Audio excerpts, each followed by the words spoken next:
Hola, ¿qué tal? Ya estamos aquí nuevamente, en la hora del relax, en la hora de hablar sobre nuestro amadísimo país, sobre México. Vamos a continuar con el tema de el neoliberalismo, pero ahora el neoliberalismo en México. Y bueno, les recuerdo que en 1982 Miguel de la Madrid llegó con una tremendísima crisis después de que se habían confiado en que tenían un montón de dinero, que iban a tener, según ellos, un montón de dinero por la venta del petróleo. Toma la cachetes, que los precios del petróleo se caen hasta el suelo, que les habían prestado un montón de dinero los bancos internacionales y que los intereses se los subieron también por las nubes.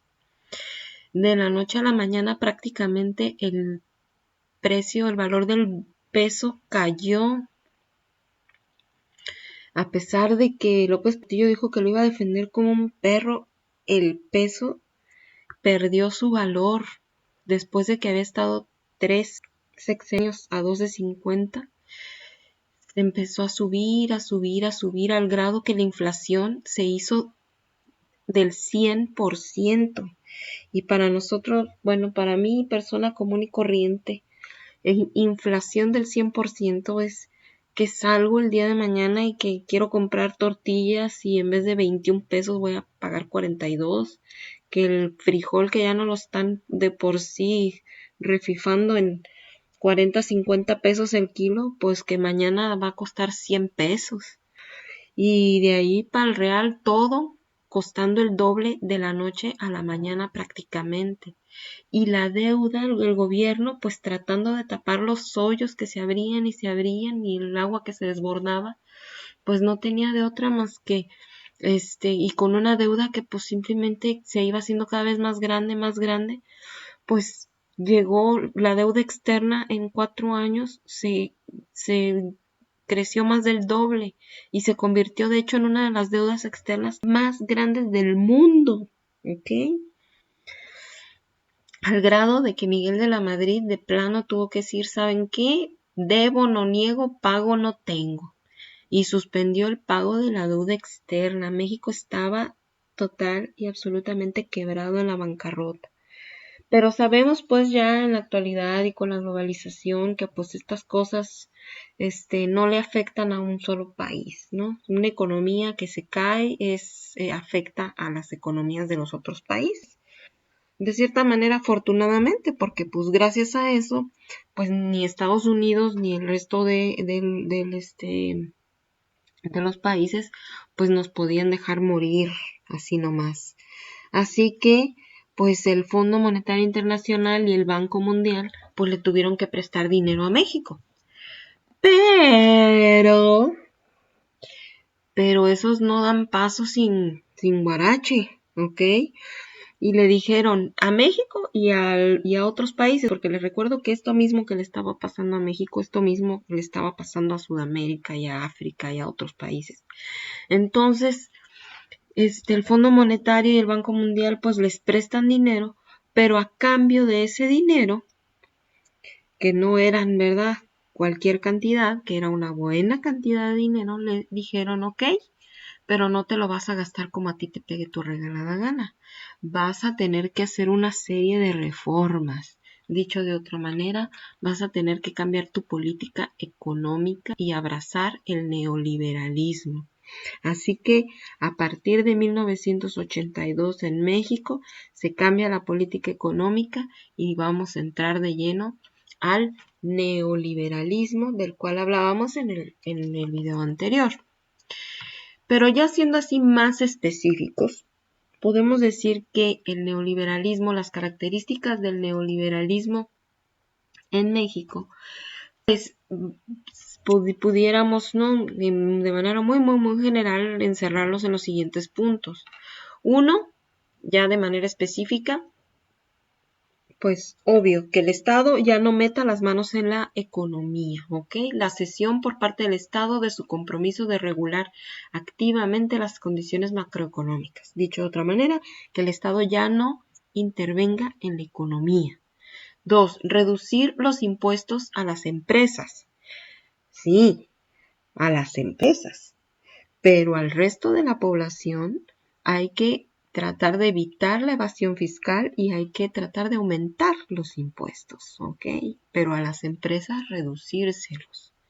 3, buscar reducción en el gasto social. Así que ya nada de que el gobierno le anda ayudando ahí a los pobres, ni a los campesinos, ni que nada. Tratar de evitar en lo más posible reducir al mínimo la ayuda del gobierno hacia las clases pobres. 4, desregulación del comercio y las finanzas tanto a nivel nacional como internacional. Y bueno, una manera más sencilla de decirlo son los tratados de libre comercio, ¿ok? Libre circulación de mercancías, no cobrar impuestos por la circulación de las mercancías, tanto en lo interno como hacia el exterior. Y se traducen específicamente como con el bueno, el más emblemático es el Tratado de Libre Comercio, ¿no? Pero también hay otros tratados con América, con Europa, ¿no? Antes del TLC estuvo el GATT, bueno, ya hablaríamos de eso. Luego, la privatización de muchos servicios otrora brindados por el Estado, ¿ok? Y bueno, se le han hecho reformas, por ejemplo, ya el fondo de retiros ya no lo maneja el Estado, las reformas a la ley del ISSSTE, y cosas más sutiles como el apoyo que se le ha dado a la educación privada y cosas de ese tipo. Proliferación de los trabajos temporales sobre los trabajos fijos. Y bueno, yo creo que todos los que vivimos aquí en México nos hemos dado cuenta que cada vez es más difícil, sino que prácticamente imposible ya conseguir plazas, ¿no? Que obviamente ahora, de hecho, es la globalización en general que está favoreciendo mucho el trabajo a destajo, ¿no? Lo cual te lleva a que, o sea, te pagan por lo que trabajaste, por lo que hiciste y nada más, y te quitan un montón de prestaciones, ¿ok? Y bueno, ataques a los sindicatos, o sea, desplazar el poder a favor del capital y debilitar la capacidad de negociación de los trabajadores. O sea, en general, debilitar a los grandes sindicatos. Y si no, pregúntenle allá en la cárcel a doña Elvester Gordillo, a la Quina, ¿no? O pregúntenle cómo les fue a los de la Luz y Fuerza cuando se pusieron respondones, ¿ok? Entonces ya ese pacto, ¿no? Que había entre el gobierno y los sindicatos se va a ir diluyendo de cierta manera y hasta cierto punto. Bueno, lo que haríamos a continuación es ir viendo cada uno de estos puntos, algunas de las principales acciones específicas que han tomado los gobiernos neoliberales, orientadas hacia este neoliberalismo. Y pues empezaríamos con el número 1, porque como dice mi mamá, nunca el número 2 estará antes que el número 1. Así que vamos a hablar primero de la cesión por parte del Estado de su compromiso de regular activamente las condiciones macroeconómicas. Decíamos, dicho de otra manera, que el Estado ya no intervenga en la economía. ¿Y cómo es esto de que ya no intervenga? Bueno, por ejemplo, las paraestatales. Nada, adiós paraestatales. Las más de 1,150 paraestatales que tenía el Estado en un sexenio va a vender más de 1,000 empresas paraestatales de todo tipo, de las más simplonas hasta las más estratégicas y complejas, ¿ok? Por supuesto, las aerolíneas más importantes. La segunda mina de cobre más grande del mundo, la minera de Cananea, la privatiza. Altos Hornos de México se privatiza. Por supuesto, de las más conocidas, de las más famosas, es la empresa telefónica más importante de México. Y los bancos también. De hecho, ahora ya no existe la banca mexicana. De hecho, ahora toda es extranjera. ¿Qué es esto de privatización de la banca? Bueno, López Portillo, cuando había entrado en la supercrisis que se le estaba yendo todo de las manos, una de las maneras en las cuales trató de contener la crisis económica fue nacionalizar la banca. Eran como 764 bancos los cuales nacionalizó. Bueno, y los convirtió nada más en menos de 20 bancos nacionales. Bueno, pues Salinas de Gortari va a revertir esta situación y en 1993 van a privatizar la banca y todos los bancos que habían quedado, Banamex, Bancomer, Banxico, etcétera, etcétera, etcétera, van a pasar a manos de privadas y vamos a ver también que manos extranjeras y van a surgir nuevos bancos, por supuesto, como el Banco Azteca y todas esas cosas. ¿Ok? Ahora, todas estas ventas de empresas, curiosamente van a generar un nuevo grupo de ricos o fortalecer a un nuevo grupo de ricos, amigos de los presidentes de la República. ¿Ok? La fortuna de los 16 hombres más ricos del mundo, nada más en un año, del 17 al 18, creció 21%. Y la riqueza personal, pasando su riqueza de 116.700 millones a 141.000 millones de dólares en un solo año. Y el 50% de ellos decía haber obtenido su riqueza por fabricación propia y no heredada. ¿Qué es esto? Que son estos ricos creados a partir del neoliberalismo, se fortaleció de manera tremenda un pequeño grupo de empresarios, ¿no? Amigos de los presidentes de la República. Entonces, al final del mandato de Salinas, el 90% del parque empresarial del país ya tenía dueños privados, o sea, ya no existen las paraestatales prácticamente. Las únicas excepciones van a ser la Comisión Federal de Electricidad y Pemex. Pero, aunque continúan siendo del Estado, también recibieron un fuerte golpe porque se aplicó una reforma energética, ¿ok? Sí, yo nunca había visto que le hicieran una campaña de desprestigio tan grande a un presidente como le hicieron a Peña Nieto. Y nuevamente, no es de que diga yo que sea verdad o sea mentira lo que se decía sobre él. Lo que sí es que la campaña pues estaba abanderada por la idea de que era muy tonto y muy inculto. Pero pues tonto, pero este tontito nos metió unas de las reformas que parecían más complicadas, estructuralmente más importantes del neoliberalismo, se aplicaron durante el gobierno de Enrique Peña Nieto. Y dentro de estas está esta reforma energética, con la cual van a eliminar la restricción para que la iniciativa privada pueda invertir en la extracción y transformación del petróleo y en la producción de energía eléctrica.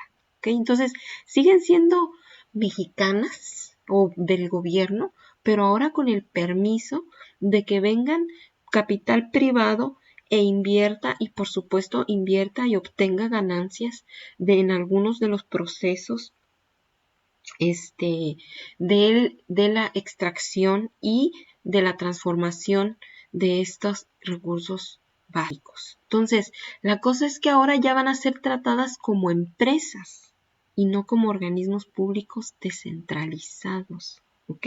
Y una empresa está hecha para ganar dinero, ¿ok? Antes que nada, que cualquier otra cosa, una empresa está orientada hacia la producción de dinero. Entonces, eso de que subsidios y de que te apoyo, que nada, es una empresa. Ahora, no es solamente el hecho de que la inversión el capital privado pueda invertir ahora en México. Además, también ese capital privado puede venir del extranjero. Con la revolución, una de las banderas más importantes de la revolución era esta onda nacionalista. Y dentro de este ámbito, antes del neoliberalismo, un extranjero no podía invertir en México sin pedir permiso primero. Y además tenía límites a su participación en una empresa. De hecho, un capital extranjero no podía tener más del 49% de ¿cómo se llaman? De las acciones de una empresa. ¿Ok? Entonces no podía ser dueño mayoritario. Bueno, pues con el neoliberalismo, con Salinas de Gortari, se hacen las reformas necesarias a la ley para que ahora la capital, fue en el 93, para que ahora el capital extranjero pueda invertir sin pedir permiso y pueda llegar incluso a ser el dueño al 100% de las empresas.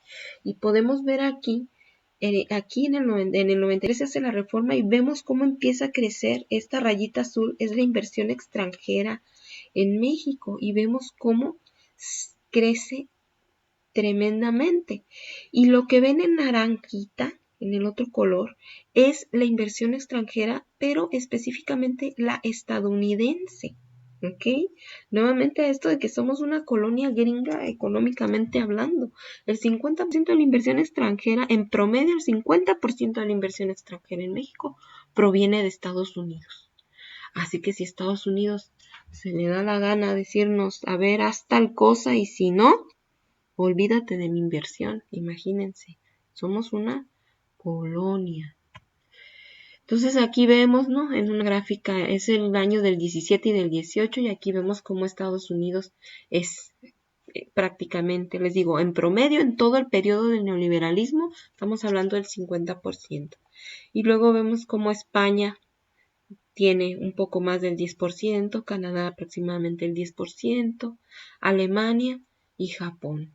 O sea, hace que España, Canadá, Alemania y Japón, Estados Unidos el 50%, España, Canadá, Alemania y Japón un 30% y el resto un 20% más o menos en promedio. ¿Y en qué invierte esta capital extranjero? Podemos ver casi el 50% se ve en manufactura. Entiéndase manufactura como que exportamos mano de obra barata. O sea, vienen, ponen aquí su maquiladora, hacen que los mexicanos la hagan con sus manecitas, sus manitas, ¿verdad?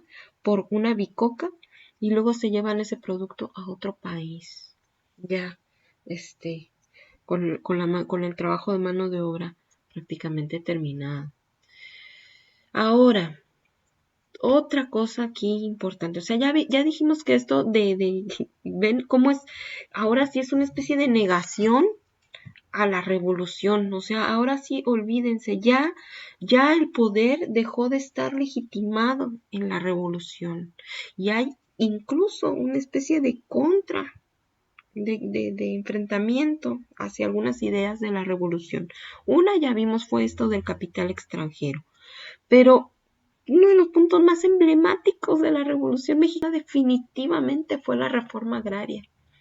Pues toma la cachetes, que llega Salinas de Gortari y se atreve a decir que ya el reparto agrario era contrario a la revolución, porque en su opinión eso era seguir sumiendo a los campesinos en la pobreza.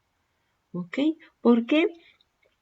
Porque según Salinas, estarles ayudando a los campesinos así es como el que está moribundo y nomás le das poquita comida, ¿no? Para que siga respirando y nada más, ¿ok? Entonces, en 1992, Salinas de Gortari reforma el artículo 27 constitucional y termina oficialmente con el reparto de tierras.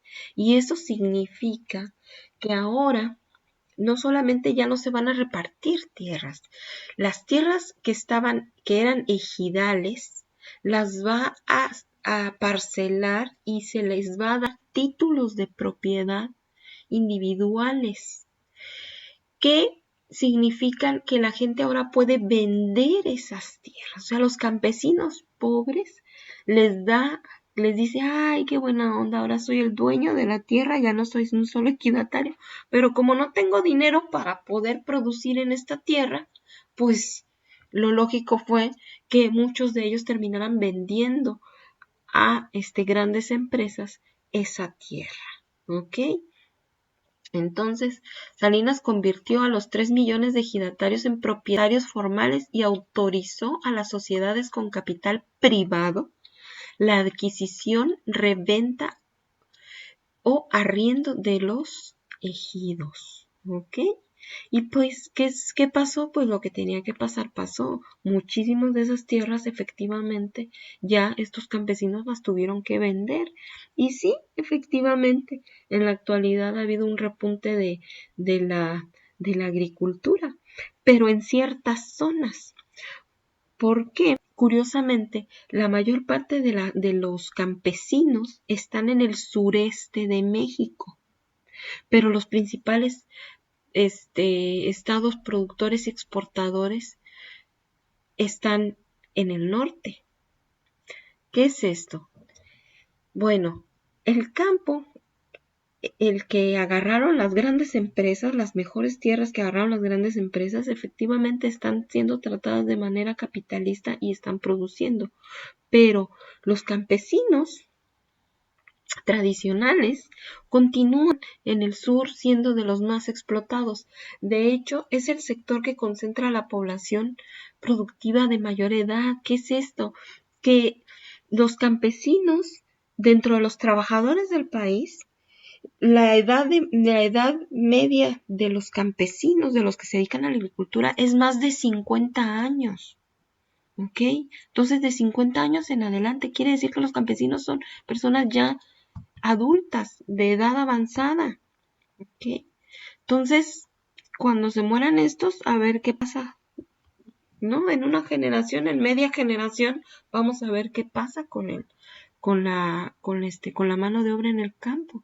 Porque es estos empleados tradicionales, estos campesinos tradicionales que están en el sureste, que están tratando de defender pues una forma de vida que por lo visto va a desaparecer pues de manera por edad, por muerte. Es la población que tiene menos estudios, ¿ok? Digamos que más del 50% de los campesinos, el 60 prácticamente por sí, más bien el 60% de los campesinos solamente tienen la primaria terminada. Si se fijan aquí en esta gráfica de aquí de arriba, es la G, de aquí, el que tiene el azul son los que solamente tienen la primaria y el verdecito son los que tienen primaria y secundaria. Entonces, en el campo es en donde está la gente con menor grado de estudios y un mínimo tiene prepa y prácticamente nada llegan a tener estudios superiores. ¿Ok? Está concentrada en el sureste del país, les digo, aunque los principales estados exportadores son Sinaloa, Sonora, Jalisco. El único que sí entra es Chiapas. Y más del 90% de los trabajadores dedicados a la agricultura son hombres. Eso quiere decir que son jefes de familia. Y por supuesto, como son los que tienen menos estudios, pues también son los que ganan menos. Si ven aquí en esta otra tabla, estos, o sea, ganan menos de 4,280 pesos en promedio al mes. O sea, como 1,000 pesos a la semana. Y son hombres jefes de familia. Para mantener una familia, yo creo que ni una persona sola, ¿no? Con la pena, con lo que dicen nuestras autoridades actualmente, pero con ese dinero no se puede vivir dignamente. ¿Ok? Bueno. Ahora les digo que Peña Nieto es tontito, pero bien que hizo un montón de reformas. De hecho, nomás entrando a la presidencia, se aventó un pacto por México y ¡ay, qué mello! Porque se juntó con los principales dirigentes de los partidos políticos del PRI, del PAN y del PRD e hizo un pacto. Un pacto que por supuesto lo hacen ellos y lo sufren, pero a nombre de toda la población, ¿no? Donde toda la población o la mayor parte de la población es la que se va a ver afectada por el famoso pacto. Y de hecho dentro de este pacto entró la reforma que acabo de mencionar, reforma energética, ¿ok? La que mencioné anteriormente. Pero también va a ser una reforma en telecomunicaciones, y esto es permitir la inversión extranjera en telecomunicaciones, o sea, las va a privatizar y van a ser en este caso empresas extranjeras las que se van a ver muy interesadas. Por supuesto que ahora ya entendemos mejor el poder tremendo que tienen los que controlan la información, ¿ok? Ya con la llegada del Internet nos queda claro y de las redes sociales nos queda claro que tienen un poder impresionante. Antes era el Estado y la Iglesia y los ricos, pues ahora hay que aumentarle a ese selecto grupo a los que controlan la información. Entonces, lo que van a hacer es que van a quitarle, antes la información, las telecomunicaciones estaban controladas por el Estado. De hecho, todo empieza con Salinas de Gortari, que va a privatizar el Instituto Mexicano de Televisión y Imevisión y le entrega esa concesión a Ricardo Salinas Pliego, quien va a crear la televisora TV Azteca. Y Carlos Slim le va a vender Teléfonos de México. ¿Ok? Y bueno. Luego Ernesto Zedillo va a impulsar acciones legislativas relativas a las telecomunicaciones y va a reducir la intervención del Estado en la industria de la televisión de paga o restringida, pues, con la reforma al artículo 28 constitucional en 1995 y, o sea, entrando a su gobierno, reformó el artículo 28 y ahora va a definir la comunicación vía satélite como actividad prioritaria. Antes era estratégica. Cuando era estratégica era exclusiva del Estado. Ahora no es estratégica, es prioritaria. Y eso le permite que pueda haber inversión privada. Luego crean un organismo, primero crean la COFETEL, que es como un organismo especial dedicado a regular y promover todo lo relativo a las telecomunicaciones, pero a la larga después ya Peña Nieto va a ser el IFT, Instituto Federal de Telecomunicaciones, y este IFT va a ser un organismo dedicado también a regular todo lo relativo a las telecomunicaciones, pero va a tener autonomía constitucional, personalidad jurídica y patrimonio propios, o sea, totalmente independiente del Estado. Y bueno, y yo por eso ahora me sorprendo, ¿verdad? Ver series en Netflix donde hablan de la corrupción y del narco y de las relaciones con presidentes, con un descaro y una frescura. Y yo digo, esto en mis tiempos no se hubiera podido ver. Así que para bien y para mal. Ahora, otra cosa que también permitió otro que tiene que ver con que el Estado ya no va a intervenir en la economía, es que ahora el Estado ya no va a intervenir en el valor del peso, o sea, va a permitir la libre flotación del peso. Bueno, ¿qué es esto? Recuerden que yo no soy economista, así que de la manera más pedestre, ¿verdad? Les voy a explicar cómo lo entiendo yo. Miren, hagan de cuenta que tienen una camisa que vale 50 pesos. Entonces tú la tienes guardada, esa camisa. Entonces, como tienes guardada esa camisa, puedes expedir monedas. ¿Ok? Entonces hagan de cuenta que hacen 5 billetitos. Finalmente el dinero no tiene valor, son vales. Entonces tú escribes 5 vales que van a estar respaldados por esa camisa que tú tienes guardada. Como expediste 5 vales, cada uno de esos vales tiene un valor, valga la redundancia, de 10 pesos, ¿no? Porque tu camisa vale 50, pesos, entonces tú puedes dar vales de 5 vales de 10 pesos, ¿ok? Ahora, ¿qué pasa si tú te compras otra camisa? Entonces ahora tienes 2 camisas. Si nada más hay 5 vales, ahora esos vales ya no van a valer 10 pesos, van a valer 20 pesos cada uno, porque están respaldados por 2 camisas que tienes guardadas. Ahora, ¿dónde está el truco? Que puedes hacer que estos vales, estos billetes, tengan más valor, pero de manera artificial. ¿Y por qué de manera artificial? Porque hagan de cuenta que yo consigo otras 2 camisas, pero hagan de cuenta que estas camisas no son mías, me las prestaron. No son mis camisas, me las prestaron. Gracias a esto, mis vales van a tener un valor de 40 pesos cada uno de ellos, pero es artificial, porque en realidad estas camisas no me pertenecen. ¿Ok? Bueno, pues es un poco así. Hagan de cuenta que la moneda mexicana, todos los billetes mexicanos están sustentados por unos dólares que tienen guardados. El gobierno tiene guardados una cierta cantidad de dólares. Y en base a cuántos dólares tienes guardados, va a valer tu moneda. Ahora, el Estado puede hacer que el valor de tu moneda de manera artificial suba o baje. ¿Cómo?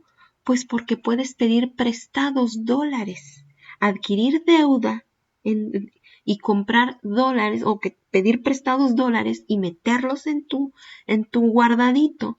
Y gracias a eso la moneda que anda circulando va a valer más de lo que realmente vale. ¿Ok? Bueno, pues resulta que esto es lo que hizo Salinas de Gortari. Salinas de Gortari mantuvo el peso a 3 y feria, como 3.50, durante su gobierno, pero en realidad tenía un montón de dólares prestados. Ahora, cuando a ti te prestan dólares, tú tienes que estar pagando los intereses, porque no te los prestan por buena gente, ¿verdad? Ni porque tienes linda cara, te los prestan y te están cobrando intereses. Entonces, hagan de cuenta que cuando llega Cedillo a la presidencia, se encuentra con que no le alcanzaba ni para pagar los intereses de los fregados dólares que tenían guardados ahí y que no eran de ellos y con los cuales estaban sosteniendo la moneda. Entonces Cedillo decide devaluar, o sea, dejar el libre flotación del peso. Esto es regresar todos los dólares que no son míos y que me prestaron y de quedarme nada más con los dólares que sí son míos, lo cual va a llevar a que la moneda pues va a caer tremendamente. Ahora, la cuestión es que quién sabe cómo, ¿verdad? Uno no se puede imaginar cómo pueden suceder esas cosas. Pero todos los amigos empresarios de los presidentes se enteraron un día antes que Cedillo iba a dejar la libre flotación y que los dólares iban a pasar de 3 pesos a 9 pesos de un día para otro. Entonces, cuando tú sabes eso, dices, ¡ah! O sea que si hoy compro dólares a 3 pesos, mañana mi fortuna se va a triplicar, va a tener el triple de su valor. Entonces, esto hizo que a la ya de por sí jodida situación económica que se vivía, en que no se tenía dinero ni para pagar los intereses de los dólares que nos habían prestado, entonces todo mundo empezó a comprar y a comprar y a comprar dólares, lo cual hizo que la moneda todavía se devaluara muchísimo más, ¿ok? Y es conocida esta crisis económica tremenda que vivimos, otra de las tantas, ¿verdad? Crisis económicas de México, es conocida como el error de diciembre.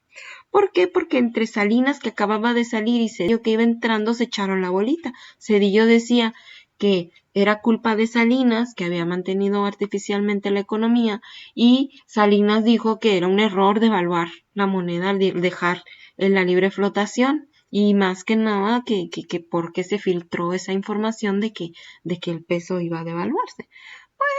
Pues miren, a final de cuentas, ¿qué importa quién haya sido el culpable? Porque los que pagamos los platos rotos, pues como siempre fuimos todos los demás mexicanos, ¿verdad? Entonces, podemos ver pues que con Salinas estaba a 3,260 ya, fíjense. O sea, del 12.50 con López Portillo 24.51, Miguel de la Madrid 1,405. Salinas todavía había duplicado más del doble. Se había aventado la devaluación y eso era porque estaban conteniendo de manera artificial la moneda. Pues Cedillo lo deja libre flotación y toma la cachetes que se va hasta más de 9 pesos. Y de ahí para el real, ¿no? Ya pueden ver ustedes esta línea aquí, que son los gobiernos neoliberales y la libre flotación del peso. Y pues tómala, miren nada más, hasta el infinito y más allá, ¿no? Peña lo dejó en más de 18 y ahorita está prácticamente en la actualidad como en 20 pesos, ¿no? Bueno, ahora, lo curioso del asunto es que cuando se viene esta tremenda crisis del 94, pues hay una cosa que difícil de entender. Resulta que están diciendo que el neoliberalismo es no intervención en la economía, no ayudarle a nadie, que cada quien se rasque con sus uñas y que sobrevive el más fuerte. Bueno, pues yo la verdad soy muy, muy ignorante y no entiendo todavía cómo es posible que a los que sí les hayan ayudado hayan sido a los banqueros. Resulta que como todo el mundo quiso sacar sus ahorros y todo el mundo quiso comprar dólares, unos de los que se vieron más afectados fueron los bancos. De plano, los descapitalizaron la gente, la locura, toda la psicosis del momento y muchos de ellos pues a la quiebra y a la quiebra y a la quiebra. Entonces antes de que se fueran a la quiebra y demás, lo que hizo el gobierno mexicano fue asumir las deudas, porque además hay otra cosa, la gente que tenía deudas en dólares, de la noche a la mañana, literalmente de la noche a la mañana, debía el triple de lo que debía antes. Entonces, el gobierno lo que hizo fue que agarró las deudas de todos los bancos, o sea, los banqueros son ricos, pero los bancos eran pobres, ¿ok? Porque a lo mejor estos mismos banqueros, los dueños de los bancos, habían sido los mismos que se habían ido a comprar con su dinero personal, ir a comprar dólares, o sea, ahí se guachan, las ratas corrían del barco, ¿ok? Entonces, rescata a los bancos el gobierno, ¿no? Con el famoso FOBAPROA, que hoy se llama Instituto de Protección al Ahorro Bancario, aprobado, hay que decirlo, por la Cámara de Diputados en diciembre del 98, y entonces se endeudó a la sociedad mexicana por un monto embarazoso que fluctúa entre los 65,000 y los 100,000 millones de dólares. ¿Ok? La paradoja es que se rescató a los bancos en quiebra con banqueros en abundancia. Para salvar a un pequeño grupo de banqueros se endeudó a generaciones de mexicanos.